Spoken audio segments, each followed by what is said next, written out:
Si on le fait, c'est Dan. et Andréane, deux enseignants qui adorent voyager. Depuis notre rencontre en 2016, on a essayé de faire au moins 2 voyages par année, mais comme on est en temps de pandémie, c'est impossible de le faire présentement. Vu les circonstances, il est impossible de continuer à voyager comme on le faisait avant le début de la COVID-19. 2020 nous a incités à retourner voir dans nos souvenirs de voyage. En fouillant dans tout ça, on a réalisé qu'on a vécu une foule d'expériences intéressantes. Pourquoi pas les partager avec vous, ainsi que vous expliquer un petit peu comment on les a planifiés.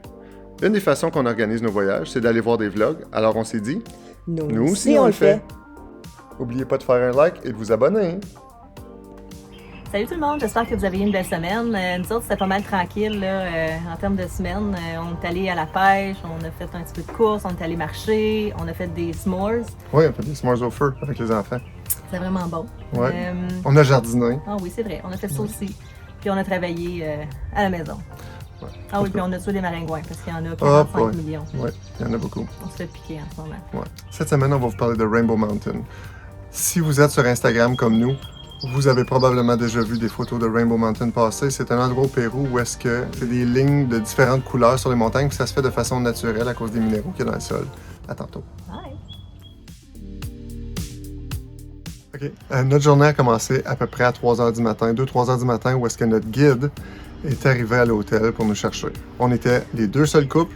Le guide nous dit qu'il faut arrêter de chercher le chef cuisinier. On arrête dans une ruelle. Il y a un homme qui sort de chez eux, met ses choses en arrière puis embarque avec nous autres. Ensuite de ça, on avait un petit 3 heures de route à faire dans des routes qu'on ne connaît pas. À belle noirceur, il n'y a presque pas de village, presque pas de lumière dans ce coin-là. Beaucoup de maringouins. Ah non, ça c'est ici au Canada. On est arrêté à une petite maison, ils nous disent « Ah, hey, on va arrêter, on va déjeuner ici. » Ça fait qu'on est sortis. Finalement, on a déjeuné, c'était super. Ouais. Les gens étaient gentils aussi. Là. Après le déjeuner, on part, on avait à peu près une quinzaine de minutes de route à faire pour se rendre au pied de la montagne, puis commencer notre hike. En arrivant là-bas, on ouvre les portes.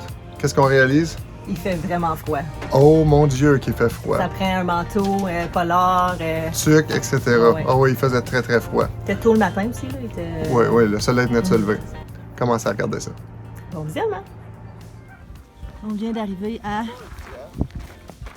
la montagne. C'est pas chaud ici.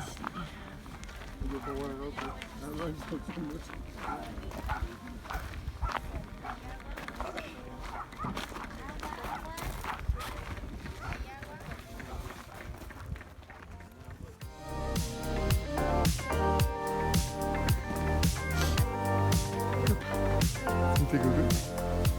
Non. Check ça, c'est beau.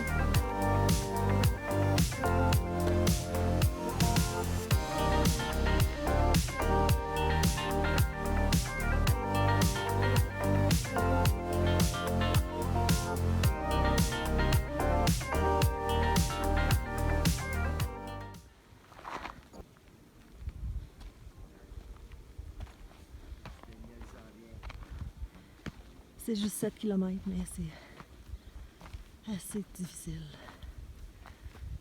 On dirait que je me suis jamais entraînée de ma vie. Je pense que je suis plus en shape.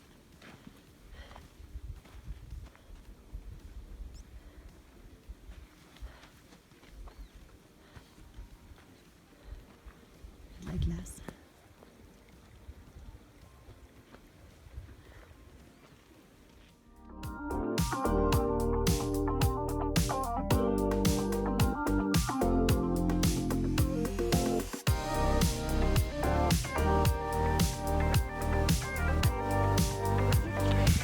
Je pense que oui.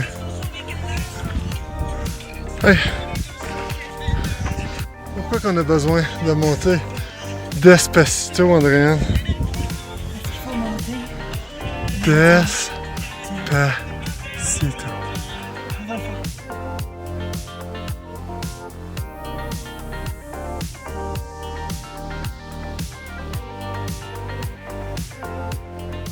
Vous remarquez peut-être qu'on est un peu à bout de souffle là, pendant qu'on fait la randonnée. La raison de ça, c'est qu'il y a beaucoup, il y a de l'altitude. On est à 5000, combien encore? 5045 mètres. Merci.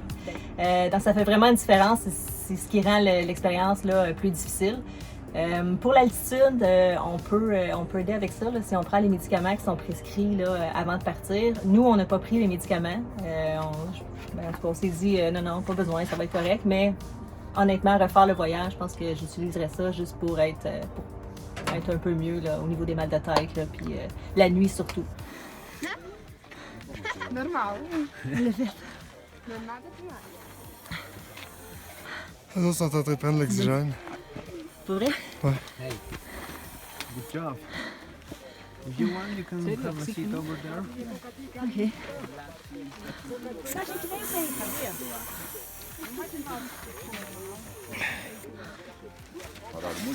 Ça, c'est l'oxygène. On arrive bientôt au sommet. Ah, t'es déjà là. Elle gagnera pas. C'est nous autres.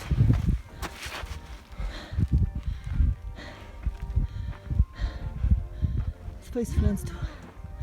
Facile. Facile. Je m'attendais à ce que ce soit plus difficile.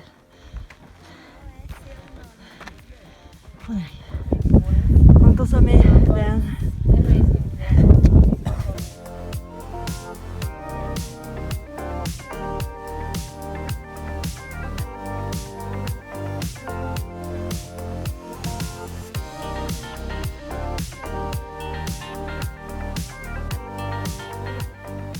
Une fois qu'on s'est rendu au sommet de peine et de misère, moi j'avais des gros maux de tête.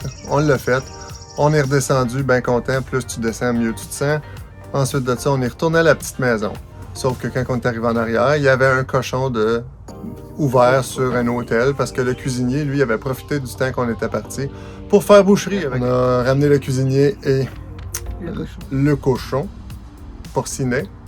Puis ensuite de ça, ben, on est redescendu à Cusco, puis c'était pas mal bien. Mais en route, on a pu voir l'état des routes qu'on avait faites le matin très tôt. C'était une bonne chose qui faisait noir parce qu'on aurait été encore traumatisés. Sur un côté, une falaise, sans rien pour retenir les autos, une voiture de large sur les routes. Les normes routières sont vraiment pas les mêmes au Pérou qu'au Canada. Et puis la semaine prochaine, on vous parle un petit peu de nos coups de cœur dans la région de la ville de Cusco. Donc, soyez avec nous. Bye! Bye.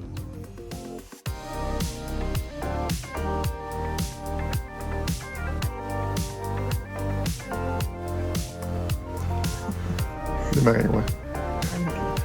Ok, vraiment cool. Tantôt, pas de lumière dans ce coin-là. Et puis la semaine prochaine, on... C'est quoi le maringouin dans le fond?